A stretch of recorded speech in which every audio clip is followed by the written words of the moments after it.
انہوں نے ذہن سازی کی اور مختلف حربوں کے ساتھ سوشل میڈیا پر ان کو کانٹیکٹ کیا. پھر اپنے گروپ میں اس کو ایک مخصوص گروپ تھا واٹس ایپ کا، اس میں ان کو شامل کیا. ٹین ایج بچی ہے اور یقیناً جو آج کل کے گروئنگ چائلڈس ہیں ہمارے، وہ یقیناً ان کی جو ذہن اتنے پختہ نہیں ہوتے، جس کی وجہ سے جو اسکول گوئنگ چائلڈز ہیں یا کالج گوئنگ چائلڈز ہیں وہ بہت جلدی جھانسے میں آ جاتے ہیں. اور یہ خاص کر کے ایک واٹس ایپ گروپ بنا کر ایک کسی نے اور ایک جو تنظیم ہے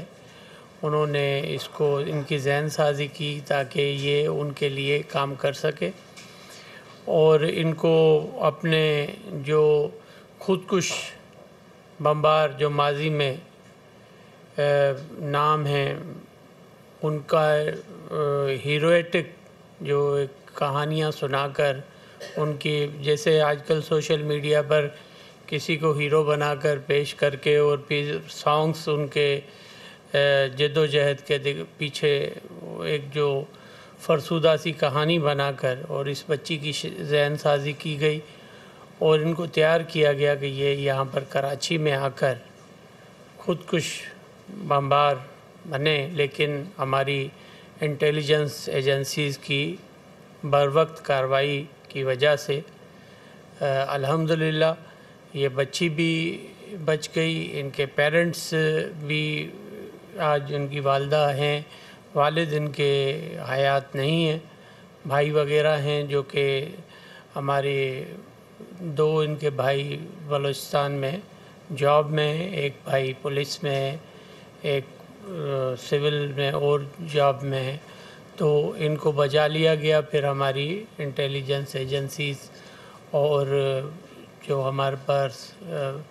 ان کے ساتھ کام کر رہے ہیں ادارے،